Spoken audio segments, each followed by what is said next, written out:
이 요한계시록 4장, 5장은 정말 중요한 장이죠. 왜요? 성경의 관점에서 하나님 나라가 어떻게 생겼는가 볼 수 있는 유일무이한 부분이다, 그렇게 볼 수가 있어요. 다른 어떤 부분보다도 4장, 5장은 그냥 천성의 모습이 그냥 그려져 있는 거예요. 그러니까 정말 이 말씀을 읽으시면서 우리 오른쪽 뇌, 상상하는 뇌를 사용해서 요한이 본 모습을 이렇게 정말 이렇게 그려보시는 게 굉장히 중요하다고 저는 그렇게 생각해요. 네.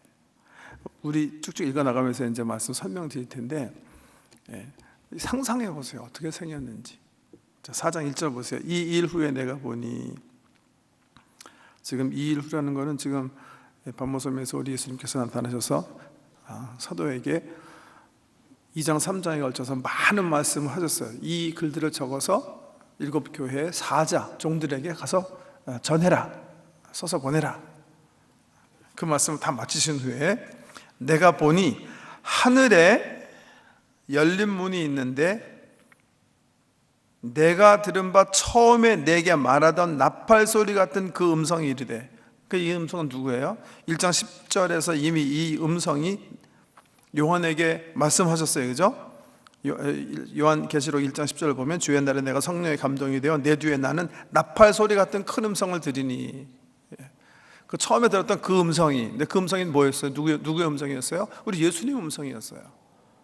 근데 그 예수님 음성이 다시 요한에게 명하시기를 이리로 올라오라. 왜? 그 이유를 밝히죠. 이후에 마땅히 일어날 일들을 내가 네게 보이리라. 1장에 보면 내가 네게 한 말, 네가 지금 보고 있는 거, 그리고 미래에 일어날 일들을 내가 너에게 얘기할 텐데 써서 교회들에게 전해라, 이렇게 얘기하셨는데, 보세요. 2장 3장에는 지금 교회들, 현재 그 당시에 있는 교회들에게 편지를 하셨다면 4장에 가서는 우리 예수님께서 말씀하시기를 그 일 후에 될 일을 내가 너에게 보이겠다. 그러니까 4장 이후의 일은 미래에 일어날 어떤 일들에 대한 주님의 말씀이에요. 그죠? 그걸 보이기 위해서 내가 주님께서 사도에게, 요한에게 나타나셔서 이리로 올라오라, 그렇게 명령하셨다는 거예요.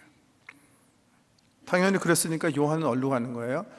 여기 보면 2절에 내가 성령의 감동이 되었더니, 그리고 보라, 하늘의 보좌가 펼쳐졌는데, 영적으로는 이 요한 사도의 어떤 모든 그 시각이 하나님 나라에 가 있는 모습이 이제 4장 2절 이후에 나타나는데요.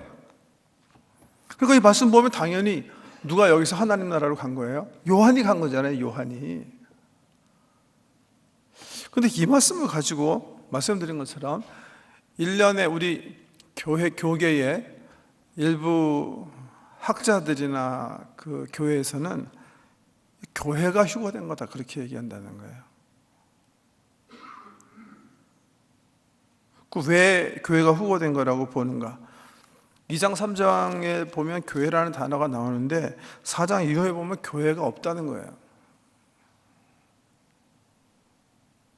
그러니까 이 말은 교회가 있다, 이렇게 휴거됐다는 그런 말이다, 이렇게 주장하는 거예요.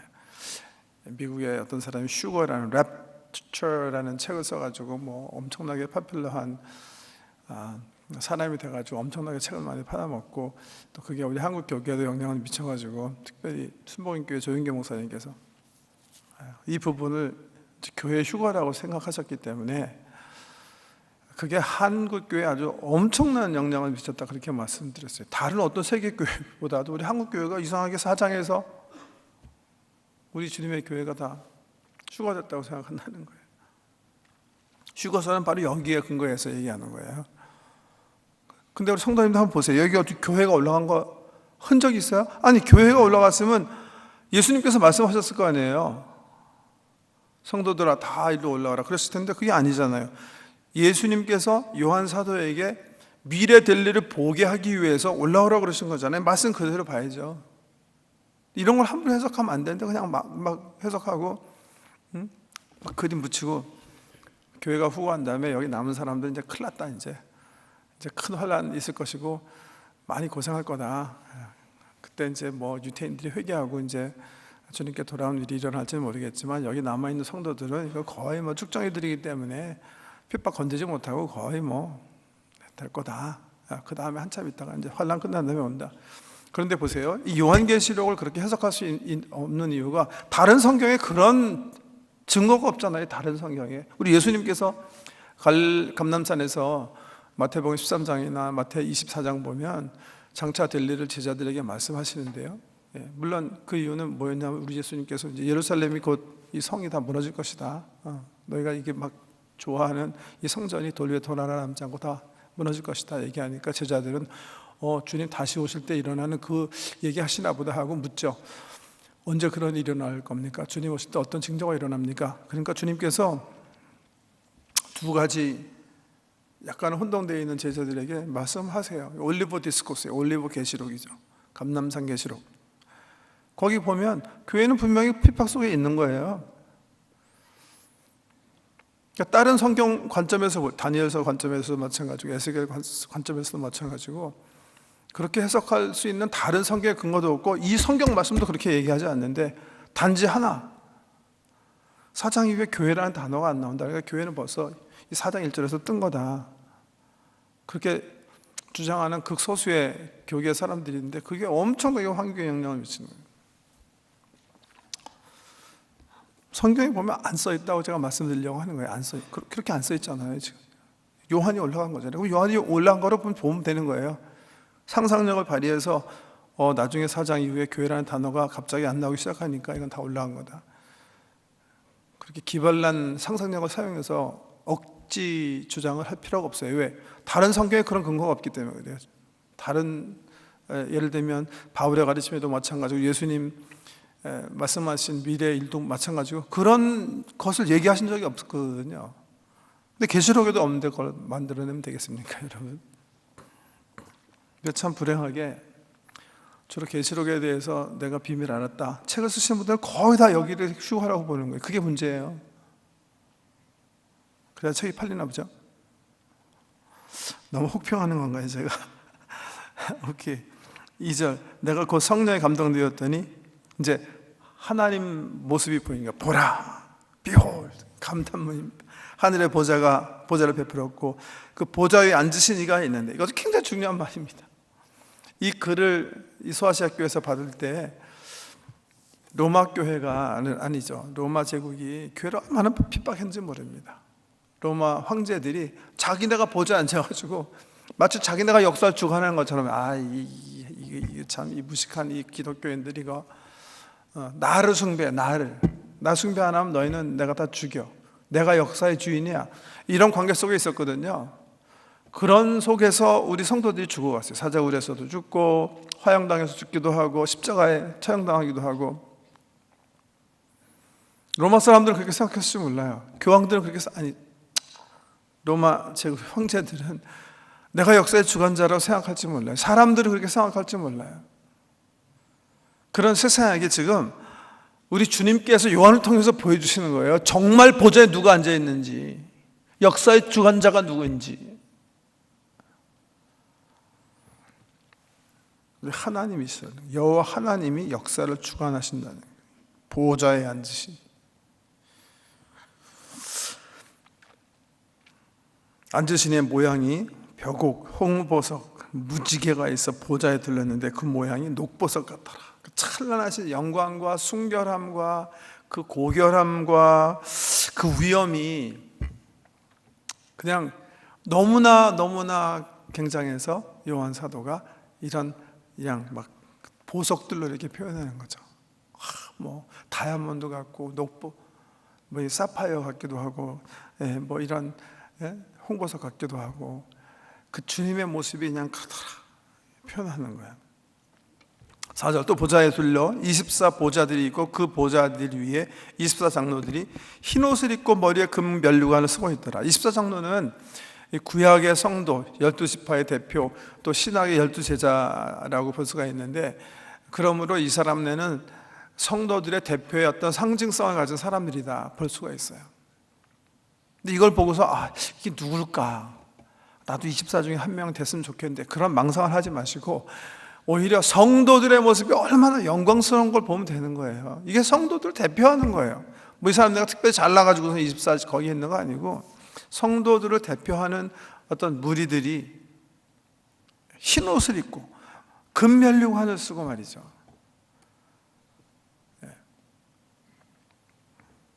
주님 주변에 있고, 나중에 이제 이분들이 뭐 하고 있나는 이제 곧 나오겠지만 5절에 보면 보좌로부터 번개와 음성과 우레소리가 나고 보좌 앞에 켠 등불 7이 있으니 이는 하나님의 7 영이라. 보좌에 우리 성령님께서 7 영이라는 표현은, 7이라는 말은 묵시 문학에서는 완전하다, 온전하다라는 형용사와 마찬가지예요. 온전하신 영이, 완벽하신 우리 하나님의 영이 우리 주님과 함께 있고, 보좌 앞에 수정과 같은 유리바다가 있고, 보좌 가운데와 보좌 주위에 네 생물이 있는데 앞뒤에 눈들이 가득하더라. 네 생물이 나와요. 그 첫째 생물은 사자 같고, 둘째는 송아지 같고, 셋째는 얼굴이 사람 같고, 넷째는 독수리 같은데, 네 생물은 각각 6날개를 가졌고 그 안과 주위에 눈들이 가득하더라. 그들이 밤낮 쉬지 않고 이르기를 거룩하다 거룩하다 주 하나님 그 전능하신 이여 전에도 계셨고 이제도 계시고 장차 오시리시라 하고, 그리고 장로들이, 보좌에 둘러싼 장로들이 또 여호와 하나님을 자기 금벨류관을 던지면서 찬양하는 그 모습이에요. 하나님 나라의 모습이에요. 뭐 하나님 보세요. 이제 생각해 보세요. 소개하는 모습이, 자, 요한이 정말 성령에 감동돼서 하늘에 들려 올라간 것 같죠? 그래서 정말 보는 거예요. 보좌에 하나님께서 앉으셨는데 그 모습이 너무나 찬란하고 너무나 순결하고 너무나 위엄이 있고 너무나 위대하신 거예요. 막 여러 가지 보석으로밖에 그 표현할 수 없는 그런 모습이에요. 그 앞에 수정 같은 바다가 쫙 깔려 있어요. 그런데 그 주변에 24 장로들이 들러 있어서 성령님 계시고 찬양하는 거예요. 금면류관을 던지면서 흰옷 입은 영광의 성도들이, 성도 대표한 이 24 성도들이 하나님을 찬양해요. 그리고 그 주변에 또 하나님을 찬양하는 게 있어요. 누가 있어요? 네 생물이 있어요. 그럼 네 생물은 누구예요? 우리 성경 많이 성경 뭐 수도 없이 봐왔잖아요. 누구예요? 지금 하나님 나라에서 하나님 찬양하는 인격체들이 사람 있었고, 그 다음에 누구겠어요? 당연히 천사죠, 천사. 더군다나 여기 보면 이 네 생물들이 6날개를 가졌다 그랬잖아요. 6날개, 그러면 생각나는 말씀 있죠? 이사야 6장에 보면 이사야가 성전에서 기도할 때 하나님의 임재, 보좌에 가려진, 수룹 천사들의 가려진 모습을 경험해요. 그때 그 천사가 날개가 몇 개? 6개 아니에요.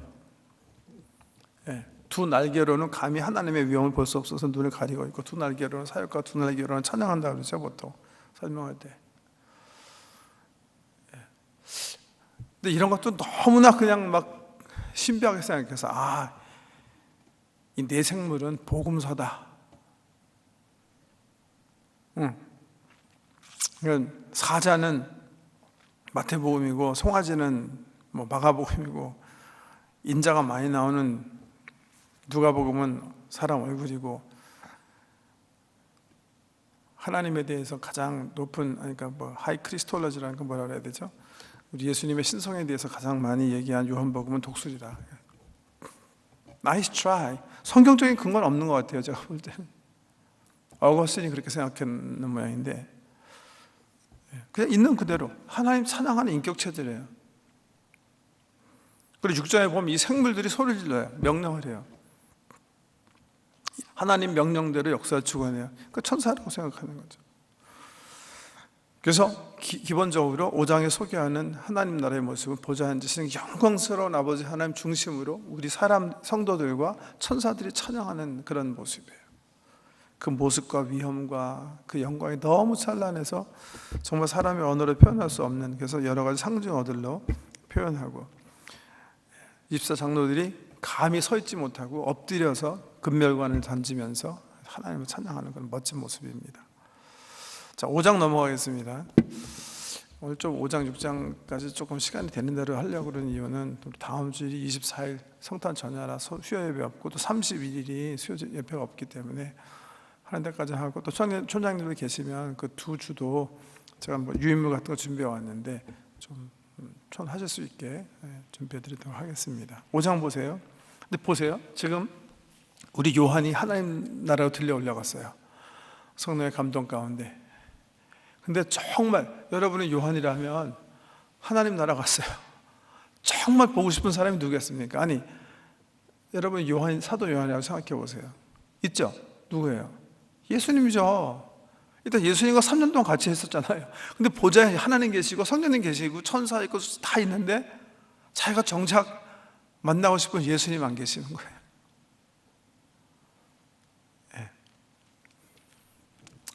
자, 5장이 이제 그 예수님 등장하시는 모습인데, 내가 보매 보좌에 앉으신 이의 오른손에 두루마리가 있으니 안팎으로 쏟고 7인으로 봉하였더라. 봉해진 두루마리. 물론 성경 읽어보면 나중에 이 두루마리의 내용이 뭔지 알 수 있어요. 뭐예요? 재앙과 환난들이에요. 예. 일맥상통이에요. 뭐랑? 구약 성경에 나오는 봉해진 두루마리예요. 다니엘서에도 나오고 에스겔서에도 나와요. 그 두 서신, 그러니까 다니엘서도 마찬가지고 에스겔서도 마찬가지고, 특별히 에스겔 2장 10절 말씀 보시면 이 속에 있는 컨텐트가 에스겔에 의해서 얘기돼요. 재앙과 환난과 애곡이더라 이렇게 표현되는데, 여기도 보면 마찬가지. 미래에 펼쳐질 환난에 대한 그런 봉해진 두루마기예요. 이 두루마기는 틀림없이 에스겔이 보고 하나님께서 먹어라 명령하신 그 두루마기고, 다니엘에게 봉해라 마지막 때까지 그 두루마기일 거예요. 미래에 펼쳐질 심판과 또 그 전에 경험하게 될, 세상에 경험하게 될 여러 가지 환난과 애곡이 적혀 있는 그런, 자, 그게 있어요. 지금 누가 가지고 있어요? 보좌에 앉으신 하나님 오른손, 여호와 하나님 오른손에 있는 두루마기예요. 봉해져 있어요. 2절 또 보면 힘 있는 천사가 큰 음성으로 외치기를, 누가 그 두루마기를 펴며 그 인을 떼기 합당하냐 하나. 하늘 위나 땅 위나 땅 아래 능히 그 두루마기를 펴거나 보거나 할 자가 없더라. 감이 없죠. 여호와 하나님 앞에 가고 이를 내세요. 그럴 사람 있어요? 그러다 정말 죽죠. 그러다가 정말. 그 두루마기를 펴거나 보거나 하기 합당한 자가 보이지 아니하기로 내가 크게 울었더니, 장로 중에 한 사람이 내게 말하되 울지 말라. 유다 지파의 사자, 여기서 사자는 라이언입니다. 천사가 아니라 라이언. 다윗의 뿌리가 이겼으니 그 두루마리와 그 7인을 떼시리라 하더라. 예수님께서 하실 수 있다 그런 말씀인데, 6절에 그 말 듣고 내가 보니 보좌와 네 생물과 장로들 사이에 한 어린 양이 서 있는데 일찍이 죽임을 당한 것 같더라. 그에게 7뿔과 7눈이 있으니 이 눈들은 온 땅에 보내심을 받은 하나님의 7 영이더라. 위치가 굉장히 중요합니다. 우리 예수님 어디 계세요? 하나님과 사람 사이에. 우리 하나님과 사람 사이에, 장로들 사이에 중보하실 수 있는, 하나님과 사람 사이를 중보하실 수 있는 일은 오로지 어린 양 예수님인 걸 믿으시기 바랍니다. 예수님의 모습도 딱 사진 찍어주세요. 나중에 사탄도 등장합니다. 요한계시록은 뭐로 등장하죠? 짐승으로 나와요. 우리 예수님은요, 죽임 당하신 어린 양. 요한계시록의 큰 주제 중에 하나예요. 우리가 어린 양 예수의 길, 십자가의 길, 십자가를 통한 부활의 길을 선택하면서 갈 것인가, 아니면 세상과 타협하고 짐승의 길을 선택할 것인가. 지금 이 편지를 받는 사람들은 엄청난 박해 속에 있다 그랬죠. 이 사람네는 정말 생명을 건 선택이에요. 내가 어린 양 예수님의 길을 선택해서 죽임을 당할 것인가, 아니면 살기 위해서 짐승의 길을 선택할 것인가. 그 성도들을 지금 응원하시는 거예요. 이 말씀이요. 죽임 당하신 어린 양, 이 어린 양을 보라는 거예요. 우리 예수님께서 어떻게 세상을 이기셨는가, 그 방법을 지금 천상에서 공개하고 있는 거예요. 천상. 좀 이따 정리해서 말씀드리겠지만, 요한계시록 읽으실 때 굉장히 중요한 부분 중에 하나가, 신경 쓰셔야 될 부분 중에 하나가, 지금 내가 읽는 부분이 어디서 펼쳐지는 그림인가 굉장히 중요해요. 지금 요한이 어디로 이끌림을 받았어요? 하늘의 이끌림을 받아서 지금 보고 있는 모습은 무슨 모습?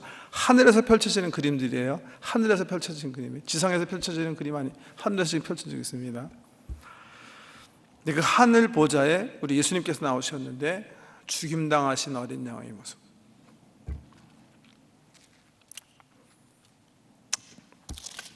넘어가서요. 그 어린 양이 나와서 보좌에 앉으신 이의 오른손에서 두루마리를 취하시니라. 여호와 하나님 오른손, 가장 능력의 상징인 오른손에 있는 그 두루마기를, 미래 펼쳐질 일들이 써 있는 그 두루마기를 아무도 취할 자격이 있는 사람이 없어요. 그런데 우리 예수님이 취하시는 거예요. 우리 하나님은 기쁨으로 자기 아들 되신 예수님께 이 두루마기를 넘기시는 거고요. 마지막 때에 우리 예수님께서 하나님으로부터 모든 권한을 이양받고 정말 주인공으로 이 세상의 역사를 이끄신다는 아주 멋진 어떤 심볼, 아주 상징적인 그런 사건이다 볼 수가 있겠고요. 그 두루마기를 취하심에 내생물과 24장로들이 그 어린 양 앞에 엎드려 각각 검은 거와 향이 가득한 금대접을 가졌으니 이 향은 성도의 기도들이라. 그들이 새 노래를 불러 이르되 두루마리를 가지시고 그 인봉을 떼기 합당하시도다. 일찍이 죽임을 당하사 각 족속과 방언과 백성과 나라 가운데에서 사람들을 피로 사서 하나님께 드리시고 그들로 우리 하나님 앞에서 나라와 제사장들을 삼으셨으니 그들이 땅에서 왕노릇 하리로다 하더라. 내가 또 보고 들으매 보좌와 생물들과 장로들을 둘러선 많은 천사의 음성이 있으니 그 수가 만만이요 천천이라. 큰 음성으로 이르되 죽임을 당하신 어린 양은 능력과 부와 지혜와 힘과 존귀와 영광과 찬송을 받으시기에 합당하도다 하더라. 또 내가 들으니 하늘 위에와 땅 위에와 땅 아래와 바다 위에와 또 그 가운데 모든 피조물이 이르되 보좌에 앉으신 이와 어린 양에게 찬송과 존귀와 영광과 권능을 세세토록 돌릴지어다 하니 내생물이 이르되 아멘 하고 장로들은 엎드려 경배하더라. 4장 5장에 나온 천상의 모습이요. 그쵸? 보이세요? 마음으로 그려지세요? 보좌에 앉으신 하나님, 그 위엄과 능력과 순결함과 능력, 그 주위를 둘러싼 내생물 천사들, 수많은 천사들, 그리고 24장로, 유리 같은 수정바다, 온전하신 성령님, 그 가운데 서 계신 어린 양 되신 예수, 그 삼위일체 하나님께 천사장들과 24장로가 성도를 대표해서 위대하신 하나님, 위대하신 어린 양 찬양하는 게 천상의 모습이에요. 그리고 어린 양 예수께서 미래에 펼쳐진 일이 빼곡하게 써있는 두루마기를 취하시는 모습이 4장 5장의 모습이에요. 우리 6장까지만 우리가 좀 읽어보려고 그러는데 한번 보세요.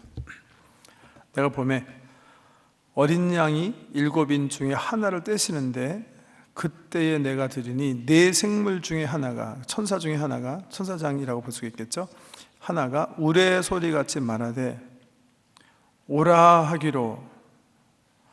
이에 내가 보니 흰 말이 있는데 그 탄자가 활을 가졌고 면류관을 받고 나아가서 이기고 또 이기려고 하더라. 보세요. 이렇게 인 이야기가 나와. 인재야. 주루마기에 인을 하나 뗐어요. 그때 내생물 천사 중에 하나가 우레소리처럼 얘기해요. 지금 보세요. 이 인을 떼시는 이는 누구예요? 예수님이시죠. 이 인을 가지고 있는 이 인을 가지고 있는 분은 누구세요? 어린 양 대신 예수예요. 누가 이 인을 떼세요? 어린 양이 띄고 계시죠, 그죠? 1절에 있죠. 내가 보면 어린 양이 7인 중에 하나를 떼시는데, 보세요. 두루마기가 지금 우리말로 하면 뭐죠? 책이에요, 책, 그죠? 책. 예. 책을 두루마기 샀기 때문에 두루마기라고 그러는데, 두루마리에 인을, 이게 딱 인이 쳐 있어서 아무도 못 보게. 근데 인을 딱 떼었어요. 펼쳤어요. 누가 했어요? 지금 우리 예수님이 하시는 거예요. 근데 이렇게 펼치는데 요한이 보니까 네 생물 중에 하나가 오라라고 명령을 해요. 그랬더니 처음 인 떼니까 흰 말이 있는데 흰 말을 탄 사람이 활을 가졌고 면류관을 받고 나가서 이기고 또 이기려고 하더라. 이렇게. 나중에 계시록 마지막에 보면 우리 예수님께서 심판하러 이 세상을 방문하실 때 흰 말을 타고 오세요. 백마를 타고 오신다고 기록되어 있어요. 그럼 그분이 이분인가? 제가 생각하기엔 아닌 것 같아요. 왜? 지금 예수님이 인을 떼셨잖아요. 그리고 천사가 명령을 하잖아요. 오라 그렇게 하고 흰 말이 오는데, 그렇기 때문에 흰 말 탄 사람은 예수다? 그러면 천사한테 명령을 듣고 예수가 움직이는 게 되잖아요. 저는 아닌 것 같아요. 그렇지만 이 첫째 인에 대한 내용은 사실은 잘 모르겠어요. 그냥 있는 그대로 이게 어떤 일이 펼쳐졌는지 모르지만 미래에 예비된 일들을 공개하는데 보니까 이런 게 나온다는 거예요. 자, 둘째 인을 떼실 때 내가 드린 둘째 생물이 말하되 오라 하니 이에 붉은 말이 나오더라. 첫 번째 흰 말 나오는데 두 번째 붉은 말이 나오더라. 그 탄 자가 허락을 받아 땅에서 화평을 제하여 버리며 서로 죽이게 하고 또 큰 칼을 받았더라. 두 번째 인을 떼니까 붉은 말이 나오는데 이게 미래에 펼쳐질 어떤 일인데 여기 보니까 틀림없이 여기 보니까 이건 좋지 않은 일들이죠, 그죠? 땅에서 화평을 제하여 버리며 서로 죽이게 하고 큰 칼을 받았다. 무슨 피 흘림이 있고 학살이 있고 화평은 사라진 어떤 그런 재앙이 준비되어 있다는 거죠. 또 셋째 인을 떼실 때 내가 들으니 셋째 생물이 말하되 오라 하기로 내가 보니 검은 말이 나오는데 그 탄 자가 손에 저울을 가졌더라. 내가 네 생물 사이로부터 나는 음성을 들으니 이르되 한 데나리온에 밀 한 대요 한 데나리온에 보리 석 대로다. 또 감람류와 포도주는 해치지 말라 하더라. 검은 말이 세 번째 나오는데 한 데나리온에 밀 한 대, 한 데나리온에 보리 석 대. 한 데나리온은 보통 평균 일꾼이 하루에 일해서 받는 수당이 이건데 밀 한 대밖에 안 되고 보리 석 대밖에 안 된다는 얘기는 극심한 기근이나 공황이 예비되어 있다는 거겠죠. 뭔가 재정적인 큰 어려움을 겪게 되는 거예요. 먹는 거에. 7절에 보면 넷째 인을 떼실 때 내가 넷째 생물의 음성을 들으니 말하되 오라 하기로. 또 내가 보면 청황색 말이 나오는데 그 탄자의 이름은 사망이니 음부가 그들을 따르더라. 그들이 땅 4분의 1의 권세를 얻어 검과 흉년과 사망과 땅의 짐승들로서 죽이더라. 이 더 끔찍한 일이 준비되어 있는 것 같아요. 왜? 보니까 4분의 1이 일단 죽는데요, 지구상에. 엄청나게 큰 재앙이 있는 거죠. 다툼, 싸움이 있고 전쟁이 있고 흉년이 있고 사망이 있고 땅의 짐승들로서 죽이더라. 뭔가 흉악한 일들이 펼쳐진다는 그런 얘기고요.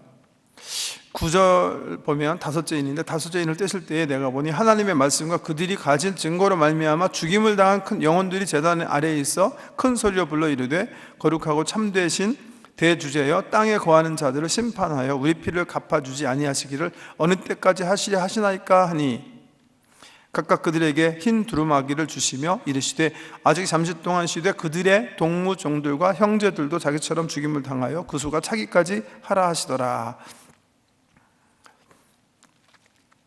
다섯째 인은 굉장히 흥미진진하죠.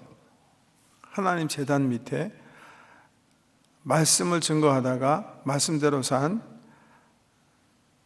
우리 성도들이 제단 아래에 있어서 하나님께 진언하는 거예요. 하나님 언제까지 심판을 미루시겠습니까? 언제까지 우리의 억울함을 계속 이렇게 연기만 하시렵니까?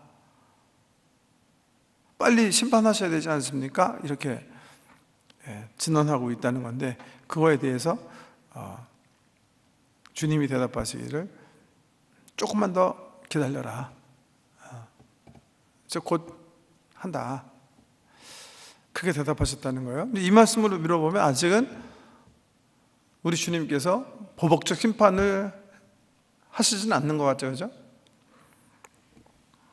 자, 거기까지만 이해하고 12절에 보면 내가 보니 여섯째 인을 떼실 때에 큰 지진이 나며 해가 검은 털로 짠 상복같이 검어지고 해가 검해지고 달은 온통 피같이 되며, 구약과 신약에 공통적으로 나오는 주님 오실 날, 심판날의 상징입니다. 천체가 흔들리고 변하는 것.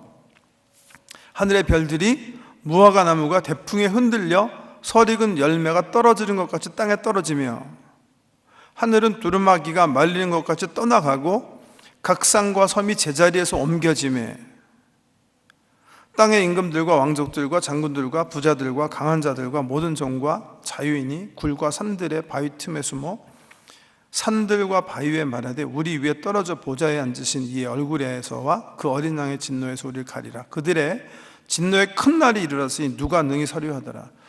여섯 번째 인 떼실 때 일어난 일들 생각해 보세요. 이게 무슨 일입니까? 주님 오셔서 하시는 심판이죠. 마지막 심판의 모습이죠. 천체가 완전히 날아가는 거예요. 우리가 살고 있는 지구에 섬과 바다, 산 이런 걸 말할 것도 없이 하늘의 별들이 떨어지고 태양이 검어지고 완전히 끝장나는 거죠. 여기서 마지막에 왕들이 얘기한 것처럼 진노의 큰 날이 이르는 거예요. 진노의 큰 날에 대한 어떤 표현이에요. 보세요. 지금부터 좀 중요한 말씀을 드리려고 하는데, 요한계시록 이해하기 위해서 이걸 보통 이제 인재앙이다 이렇게 얘기해요.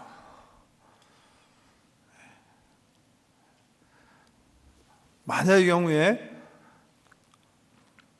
이 인재앙을 앞으로 제일 처음 펼쳐질 재앙군으로 보면 이 인재앙 다음에 나팔재앙이라는 게 나와요. 이거와 비슷한 내용의 재앙이 하나 나와요. 한번 보세요. 성경 한번 넘겨보세요. 8절부터 보면 나팔재앙이라는 게 나와요. 8장 6절 말씀 보세요. 일곱 나팔을 가진 일곱 천사가 나팔 불기를 준비하더라. 첫째가 나팔을 부니 피 섞인 오박과 불이 나와서 땅에 쏟아지며 땅의 3분의 1이 다 타고 수목의 3분의 1도 다 타고 각종 푸른 풀도 다 타더라. 둘째 천사가 나팔을 부니 불 붙는 큰 산과 같은 것이 바다에 던져지며 바다의 3분의 1이 피가 되고 바다 가운데 생명 가진 피조물의 3분의 1이 죽고 배들의 3분의 1이 깨지더라. 쭉 이제 재앙이 또 6개 나와요. 여기만 끝나는 거 아니에요? 또 16절에 가면 이 나팔재앙 7개가 다 끝나는 줄 알았더니 16절에 가면 또 대접재앙이라는 게 나와요. 내용은 좀 비슷한 게 많은데 16장에도 한번 가보세요. 요한계시록 16장 1절 보면 또 내가 들으니 성전에서는 큰 음성이 나서 일곱 천사에게 말하되 너희는 가서 하나님의 진노의 일곱 대접을 땅에 쏟으라 하시더라. 첫째가 가서 그 대접을 땅에 쏟으며 짐승의 표를 받은 사람들과 그 우상에게 경배하는 자들에게 악하고 독한 종기가 나더라. 둘째 천사가 그 대접을 바다에 쏟으며 바다가 곧 죽은 자의 피같이 되니 바다 가운데 모든 생물이 죽더라. 셋째 천사가 그 대접을 강과 물 근원에 쏟으며 피가 되더라. 8절 넷째 천사가 그 대접을 해에 쏟으며 해가 권세를 받아 불로 사람을 태우니. 10절 또 다섯째 천사가 그 대접을 짐승의 왕좌에 쏟으니 그 나라가 곧 어두워지며 사람들이 아파해서 자기의 혀를 깨물고 아픈 것과 종기로 말미암아 하늘의 하나님을 비방하고 그들의 행위를 회개치 아니하더라. 여섯째 천사가 그 대접을 큰 강 유브라떼에 쏟음에 강물이 말라서 동방에 오는 왕들의 길이 예비되었더라. 또 내가 보매 개구리 같은 새 더러운 영이 용의 입과 짐승의 입과 거짓 선지자의 입에서 나오니라. 등등. 보세요. 요한계시록에 이제 재앙군이 3개가 나와요. 그래서 우리가 좀 아까 자세하게 읽은 6장은 인대접군, 8장부터는 나팔대접군, 16장에 가면 또 대접 재앙군, 이렇게 인, 나팔, 대접 다 6, 7개씩 이렇게 재앙들이 기록되어 있어요. 주님 오시기 전에 이제 이제 대접 재앙 후에 이제 우리 주님께서 오시는 모습이 그려져 있는데, 이 지구는 그러면 3번에 걸쳐서 엄청난 재앙을 겪을 것인가?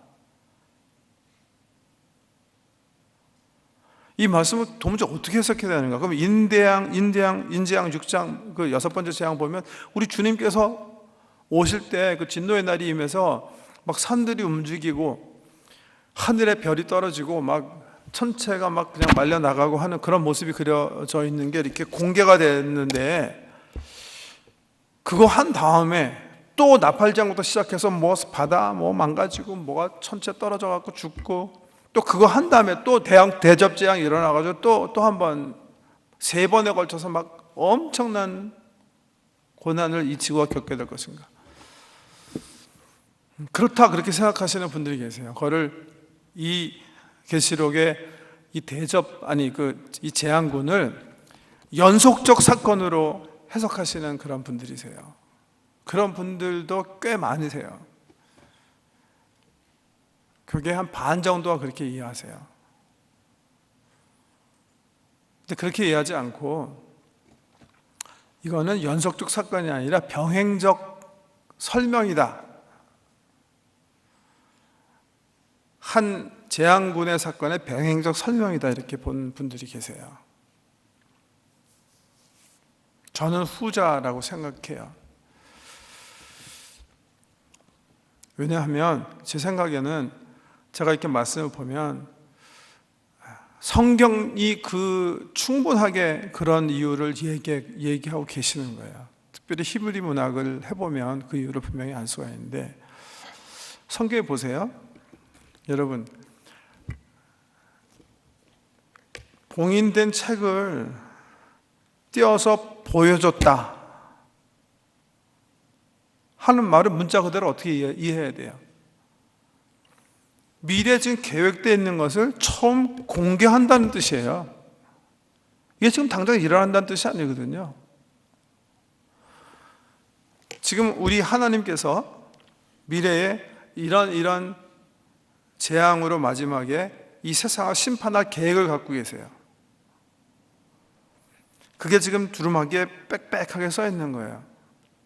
성경에 보면 어린 양 되신 예수께서 뜯어서 어떻게 하시는 거예요? 요한이 볼 수 있게 보여주시는 거예요. 지금 재앙이 일어나는 거예요? 전 그렇게 생각하지 않는 거예요. 이건 그냥 공개하는 자리예요, 그냥. 그런가 하면 우리가 보통 성경에 예를 들면 나팔 부는 때가 나와요. 언제 불죠? 예수님께서 재림하실 때 천사장의 호령과 큰 나팔 소리와 함께 그렇게 말씀하셨어요. 성경에 보면 나팔이 사용될 때는 뭐예요? 나팔만 불었다 하면 뭐예요? 진짜 일이 터지는 거예요. 임박함을 알리는 어떤 시작을 알리는 그런 사인이죠.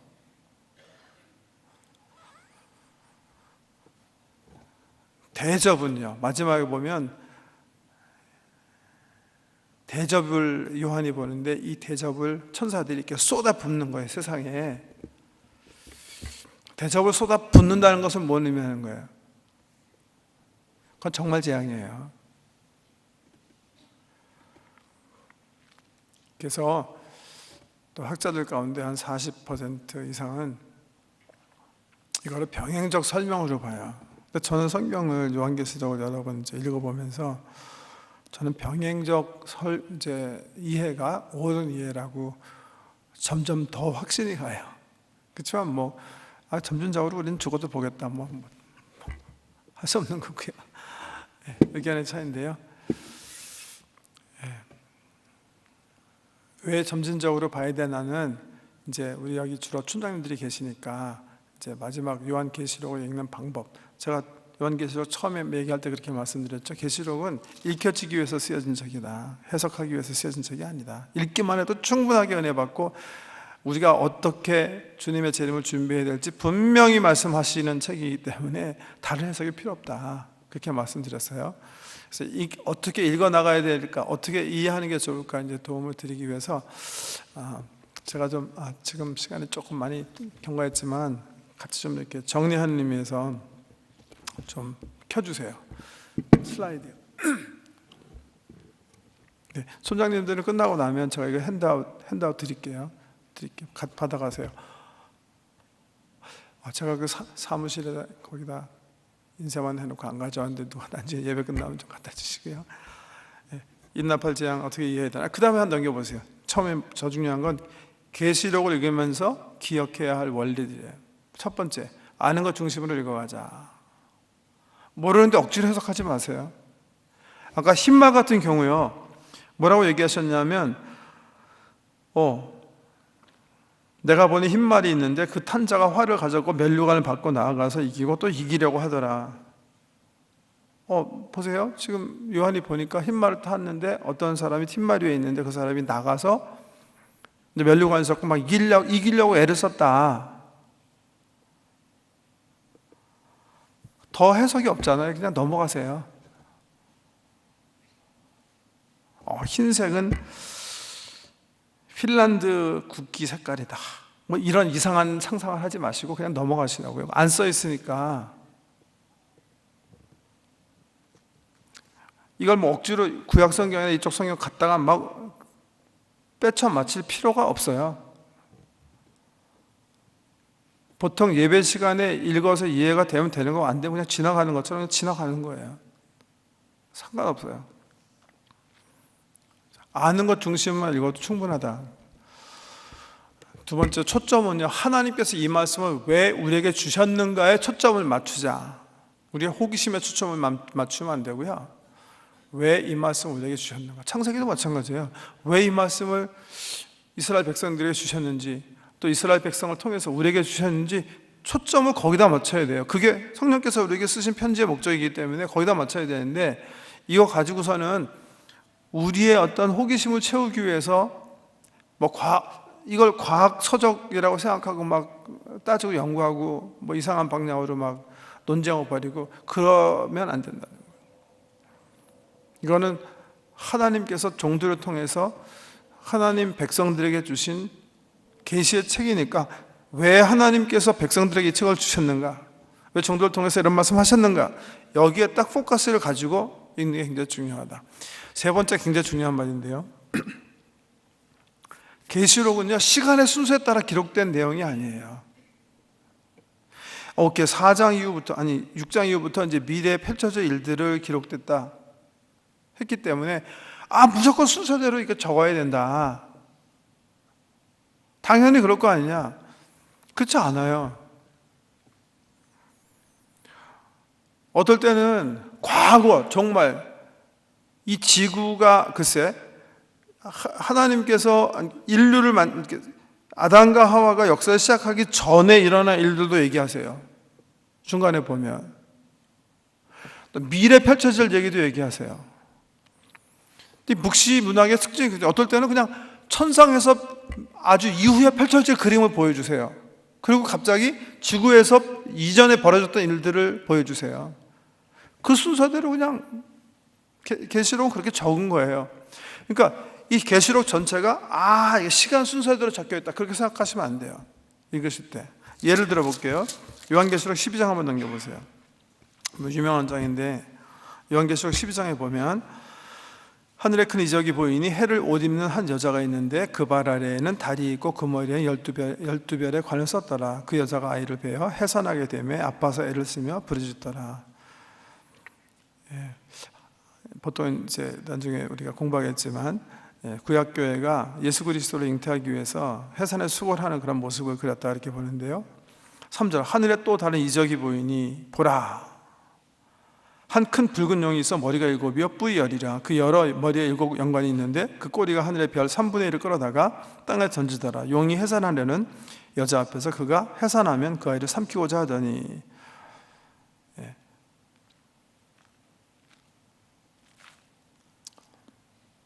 여자가 아들을 낳으니 이는 장차 철장으로 만국을 다스릴 남자라. 그 아이를 하나님 앞과 그 보좌 앞으로. 우리 예수님께서 구약교회에 의해서 나고 사탄이 막 도전해갖고 이 아이를 삼켜 죽이려고 하는 그런 모습이 그려져 있죠. 여자가 아들을 낳으니 이는 장차 철장으로 만국을 다스릴 남자라. 그 아이를 하나님 앞과 그 보좌 앞으로 올려가더라. 그 여자가 광야로 도망하며 거기서 1260일 동안 그를 양육하기 위하여 하나님께서 예비하신 곳이 있더라. 구약교회가 예수님을 태송하고 이 사탄들이 막 죽이려고 막 애를 쓰는 그런 모습인데 7절에 보면 하늘에 전쟁이 있으니 미가엘과 그의 사자들이 용과 더불어 싸울세 용과 그의 사자들도 싸우나 이기지 못하여 다시 하늘에서 그들이 있을 곳을 얻지 못하더라. 큰 용이 내쫓기니 옛뱀 곧 멱이라고도 하고 사탄이라고도 하며 온 천하를 꿰는 자라. 그가 땅으로 내쫓기니 그의 사자들도 그와 함께 내쫓기더라. 보통 이 1절에서 6절과 7절에서 9절은 그 순서가 리버스 됐다, 시대적으로 그렇게 보거든요. 하늘의 큰 전쟁은 실질적으로 사탄이 이제 땅에 내쫓기는 이 전쟁은 아담 이전에, 인류 역사 이전에 펼쳐진 일이거든요. 그래서 땅에 와서 이 사탄 뱀이 권세를 잡고 사람을 꿰거든요. 근데 뭐 그거 하기도 전에 보세요. 지금 6장에서부터 쭉 미래 펼쳐질 일들 얘기하셨죠. 근데 갑자기 12장에 보니까 우리 예수님 나시는 얘기 나오죠. 이게 순서대로 쓴 책이에요? 아니에요. 근데 이걸 끝까지 막 이건 미래 펼쳐질 일이다, 이 웃기 시작하면 막 이상한 교리가 나오는 거예요. 그래서 다시 원리, 계시록은 시간의 순서에 따라 기록된 책이 아니다. 아니에요. 네 번째도 중요한데, 현재 사건이 지상에서 일어나는 일인가 아니면 천상에서 일어난 일인가를 바로 아는 것이 계시록을 이해하는 열쇠가 된다. 이것도 굉장히 중요해요. 보세요. 계시록은 세 번째 말은 시간의 초월이 있어요. 시간을 초월하는 책이에요. 여기 갔다 저기 갔다 하는 그런 책이에요. 묵시록이기 때문에. 근데 시간만 왔다 갔다 하는 게 아니라 장소도 왔다 갔다 해요. 어떤 거는 지금 천상에서 벌어진 일을 보여주는 거예요. 영원한 나라를 미리 앞당겨서 보여주셨어요. 그러다 갑자기 땅에서 지금 펼쳐지는 일, 옛날에 펼쳐진 거, 미래 펼쳐질 일들을 보여주신단 말이죠. 그러니까 요한이 지금 뭐를 보고 있나를 잘 살피는 것도 굉장히 중요해요. 그런 관점에서 6장 다시 한번 보세요. 아까 막 인떼는 모습이 있었죠. 인떼는 모습. 인떼는 모습인데 6장 맨 마지막에 지금 하나님 나라에서 어린 양이 인떼면서 인을 떼기 시작하니까 막 생물들이 나와가지고서는 여러 가지 막 재앙들이 예비되어 있는 것들이 이제 보여졌는데 17절, 6장 17절 맨 마지막에 그들의 진노에 큰 날이 이르렀으니 누가 능히 서리오 하더라. 누가 이 준비된 심판을 감당하겠느냐, 이거 정말 큰일이다, 그렇게 얘기했어요. 근데 그 답을 7장에서 주는 거예요. Who can stand this wrath? 누가 이 진노를 피할 수가 있느냐. 7장에 보면 피하는 사람들이 설명되어 나와 있어요. 근데 보세요. 위에서는 지금 본 거는 뭘 본 거죠? 하늘에서 펼쳐진 일을 봤죠? 7장에 보세요. 이 일 후에 내가 네 천사가 어디에? 땅 내 모퉁이. 6장의 비전은 하나님 나라에 있는 비전이에요. 7장에 요한이 본 거는 뭐예요? 세상에서 지금 펼쳐지는 어떤 영적인 픽처예요. 지금 미래에 펼쳐질 그 환란이에요. 7장에 보면 그 심판을 받지 않기 위해서 예수 잘 믿는 사람들의 모습이랑 펼쳐지는 영적인 일들을 기록하는 거예요. 시간이 리버스 됐죠. 시간이 바뀌었죠. 장소도 바뀌었죠. 6장은 미래 준비되어진 일을 천상에서 보여줬다면 7장은 읽어보시면 금방 알겠지만 보세요. 이 일후에 내가 내 천사가 땅 네 모퉁이에 선 것을 보니 땅의 사방의 바람을 붙잡아 바람으로 하여금 땅에나 바다에나 각종 나무에 불지 못하게 하더라. 또 보면 다른 천사가 살아계신 하나님의 인을 가지고 해 돋는 데로부터 올라와서 땅과 바다를 해롭게 할 권세를 받은 네 천사를 향하여 큰 소리로 외쳐 이르되 우리가 우리 하나님의 종들의 이마에 인치기까지 땅이나 바다나 나무들을 해하지 말라 하더라. 내가 인침을 받은 자의 수를 들으니 이스라엘 자손의 각 지파 중에서 인침을 받은 자들이 14만 4천이니 쭉 나오고요. 9절 이후에 내가 보니 각 나라와 족속과 백성과 방언에서 아무도 능히 셀 수 없는 큰 무리가 나와 흰 옷을 입고 손에 종려나무를 가지고 들고 보좌 없고 어린 양 앞에 서서 큰 소리를 외쳐 이르되 보세요. 6장 17절에서 누가 이 심판을 피할 수 있겠을까? 그 대답으로 7장에서 뭘 보여주셨어요? 이 심판이 있기 전에 천사들이 아직 심판의 바람을 이렇게 맞고 지구 네모통 위에서 이렇게 서 있는 모습, 그리고 그 사이에 이 바람 콱 놔서 바람 불기 전에 뭐 하는 모습이죠? 주의 종들이 열심히 전도하면서 우리 성령님의 도구가 돼서 사람들에게 구원의 인, 성령의 인치는 모습이 교회 시대의 모습이 여기 돼 있잖아요. 그러고 나서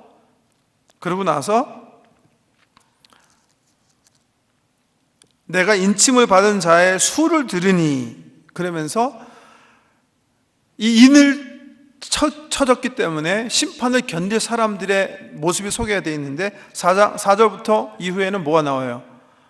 유대지파 중에서 몇 명, 아셀지파에서 몇 명, 시므온 지파에서 몇 명. 문자 그대로 해석하면 되는 거예요. 이거는 뭐예요? 구약에 이미 하나님의 백성으로 구원받을 사람이 결정되어졌다는 얘기잖아요. 그리고 그 이후에 그 사람만 있는 거 아니라 9절에 보면 이 일 후에 내가 보니 각 나라와 족속과 백성과 방언에서 아무도 능히 셀 수 없는 큰 무리가 나와서 흰옷을 입고 손에 종려가지를 지르고, 그러니까 구약 백성들도 하나님 심판 피할 사람이 있고, 여기 보면 각 나라와 족속, 신약시대의 여러 민족 족속에서 셀 수가 없는 수많은 사람들이 종려나무 가지를 들고 예수 통해서 구원받는 이야기가 나오잖아요. 근데 여기 어디에 예수 여호와의 증인 얘기가 어디 14만 4천이 어디 나오는 거죠? 여기 그 사람의 유태인인가요?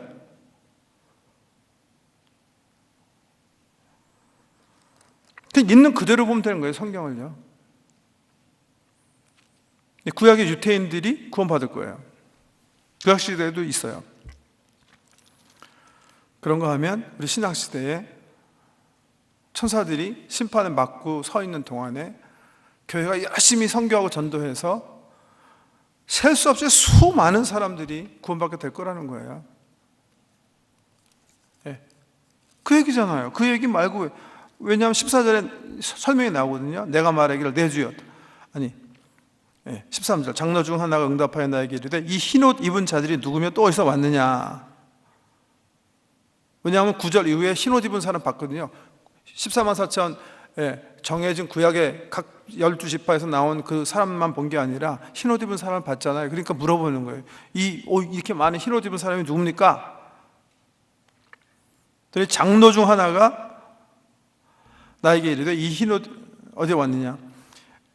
내가 말하기를 내 주여 당신이 아시나이다 하니 그가 나에게 이르되 이는 큰 환난에서 나오는 자들인데 어린 양의 피에 그 옷을 씻어 희게 하였느니라.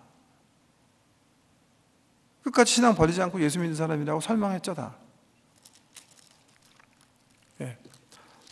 지금 보여주는 걸 보세요. 이제 보세요. 6장에 보면 예수님께서 인을 공개하셔서 장차 무슨 일이 펼쳐질까를 요한에게 보여주셨어요. 공개하는 자리예요. 아직 지금 일어나는 거 아니에요. 그냥 보여주시는 거예요. 내가 이런 엄청난 일을 준비하고 있다. 처음으로 공개하는 거예요. 계속 구약에서는 저 봉인된 책인데 공개한 거예요. 어떤 내용이, 어떤 사건이 준비되어 있는지 보여주는 거예요. 근데 요한에 보니까 너무 끔찍해요. 그러니까 아니 이런 엄청난 심판이 있는데 누가 그 심판을 피할 수 있습니까? 7장에 얘기하는 거예요. 구약의 12지파에서 14만 4천 성도가 있을 것이고, 그리고 각 나라 백성 방언에서 엄청난 셀 수 없는 수많은 사람들이 진노를 받지 않게 될 것이다. 할렐루야. 이게 그냥 그 내용 그대로 보면 되는 거예요. 이걸 말이죠. 이거 7장 1절 보세요. 이게 웃기는 얘기지만 또 2절에 또 내가 봄에 다른 천사가 살아계신 하나님의 인을 가지고 해 도는 데로부터 올라와서, 해 도는 데가 어디냐? 이거는 동방의 고요한 아침의 나라 한국이다. 그러니까 이건 날 것이다. 이게 말이 됩니까 이게 여러분? 여기도 이만이라고 쓴 것도 없고 신천지라고 쓴 것도 없고 안산호인가 걔라고 이름 쓴 것도 없는데, 더군다나 이 말은 무슨 말이에요? 여러분, 이 글을 어디서 쓰고 있죠? 반모섬에 쓰고 있잖아요. 반모섬에서. 요한 사도가 반모섬에서 지금 심판에 오기 전에, 내 생물이 이 심판의 바람이 불어오기 전에 지금 막아서고 나서 동방에서부터, 그러니까 해돋는 데로부터 하나님의 인을 가진 네 천사가 일어나서 인치르기 시작한다는 거예요. 뭘까요? 이 동방은 뭘 얘기하는 거예요? 해돋는데 어디 얘기하는 걸까요? 반모섬에서 관점에서 보면요, 예루살렘이죠. 예루살렘이 이게 왜 한국입니까? 복음이 예루살렘부터 시작하잖아요. 십자가 언덕에서 시작하잖아요. 죽으심과 부활의 그 예수님 골고다에서 시작하잖아요. 거기서부터 예수 그리스도의 피의 구원의 복음이 퍼져서 이 동방에서부터 이 해돋는 곳이 그러니까 예루살렘인데, 이걸 갖다가 이렇게 읽어놓고선 뭐 우리가 인도에 뭐 누구죠? 타고르가 이게 동방의 예의지국이고 뭐 고요한 아침에 나, 그러면 타고르가 이거 해석하는 겁니까? 저는 어떻게 그런 해석에 빠져들어가는지 이해가 안 돼요, 정말. 또 그러지 않는 건 또 뭐 좀 낮게는 이거 보니까 이건 한국을 하나님께서 크게 들어서 쓰시기 위해서 그렇게 엉터리 하면 안 돼요, 정말. 성경 그렇게 보시면 안 되거든요. 그럼 또 성도할 때 아멘 아멘 하고 왜 이러시는 거죠?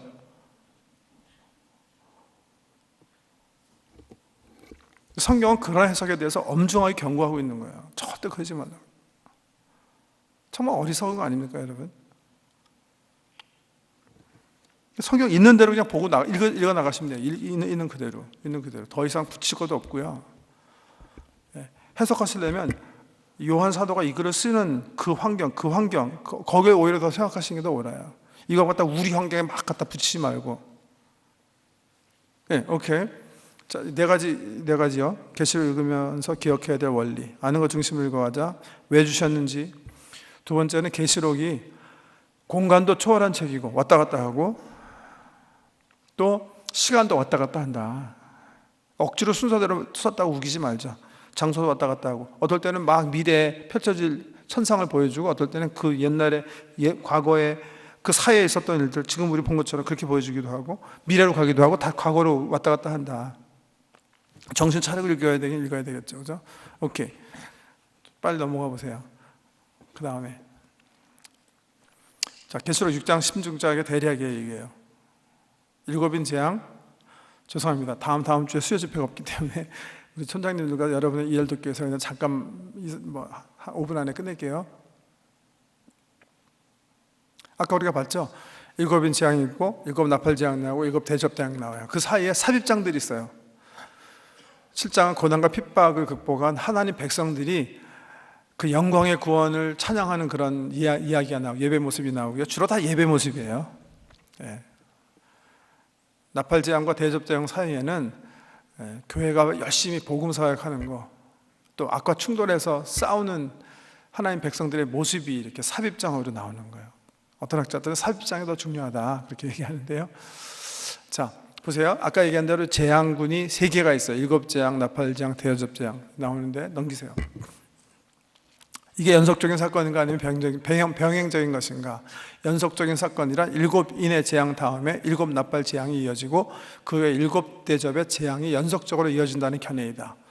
병행적인 사건이란 인 나팔 대접 재앙이 3번의 재앙이 아니라 한 번의 재앙에 대한 3번의 다른 각도의 설명으로 보는 견해이다.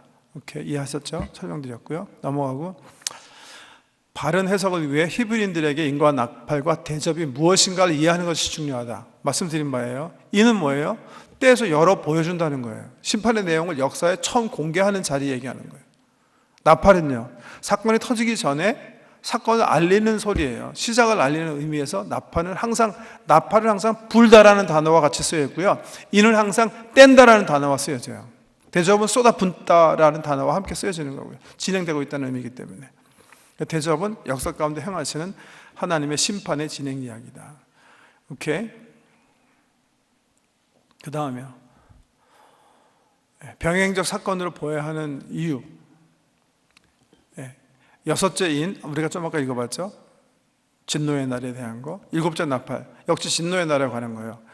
대접재앙, 일곱째 재앙, 이것도 역시 진노의 날. 예수 그리스도의 재림의 재림과 함께 나타나는 진노에 대한 사건이 3번 연달아 나와요. 예수님께 3번 오실 수 없잖아요. 3번 이 천체가 움직이면서 심판하실 수 없잖아요. 그렇기 때문에 병행이라고 보는 거예요. 또 다른 이유는 히브리 문학에서 이 병행적 표현은 자주 볼 수 있는 방식이에요. 반복. 예를 들면 대표적인 게 창세기 1장과 2장이에요. 창세기 1장에 보면 하나님께서 천지를 창조하세요. 태초에 하나님 천지 창조하시니라. 2장 5절에 보면 또 하나님께서 천지를 창조하세요. 그럼 2번 창조하신 거예요? 연속적인 사건을 보면 2번 창조하죠? 아니에요. 첫 번은 창조의 대략을 얘기하고요. 두 번째 2장부터 3장에 걸쳐서는 사람이 왜 타락했나를 집중적으로 조명하시는 거예요. A 다시예요. 창조하셨지만 그 창조의 중요한 부분을 하이라이트해서 다시 설명하시는 거예요. 이게 병행적 구조라고 그러거든요. 계시록도 그렇게 보는 게 옳다고 생각해요. 왜? 이는 떼는 자리이기 때문에. 나팔은 시작을 알리는 자리예요. 그래서 나중에 이제 그 성경 이제 가이드라인 드린 대로 이제 공부를 하시면 나팔 재앙과 대접 재앙은요, 그 일어나는 장소와 내용이 거의 흡사해요. 시작과 진행 사항을 얘기하고 있기 때문에 그러는 거예요. 이는 그냥 공개 자리예요. 여러 가지 앞으로 펼쳐질 일을 그냥 보여주시는 거예요. 그렇게 해서 읽어 나가시면 실질적인 어떤 정말 이제 이 세상이 경험하게 될 아픔과 환난과 애곡에 대해서 알고 싶으면 나팔 재앙과 대접 재앙 중심으로 잘 대조해서 공부하시면 돼요. 그런 일이 있을 거예요. 특별히 대접 재앙이에요. 실질적으로 이제 세상에 재앙이 임하는 것을 그리는 거기 때문에 그러는 거예요. 오케이. 그 다음에도 뭐 있나요? 비디오? 끝인가요? 오케이. 끝이죠. 네. 시간이 많이 길어져 그래서 마쳐야 되겠습니다. 말씀드린 것처럼 이걸 참고를 하셔서 그냥 쭉쭉 읽어나가세요. 뭐 절대 어려운 책이 아니에요. 왜 어려워지냐 하면 이상한 사람들이 이상한 얘기하기 때문에 책이 어려워져요. 듣지 마시고 그냥 성경책만 신뢰하시고 읽으시면 엄청나게 귀한 은혜의 책임을 확신합니다. 기도 올리겠습니다. 하나님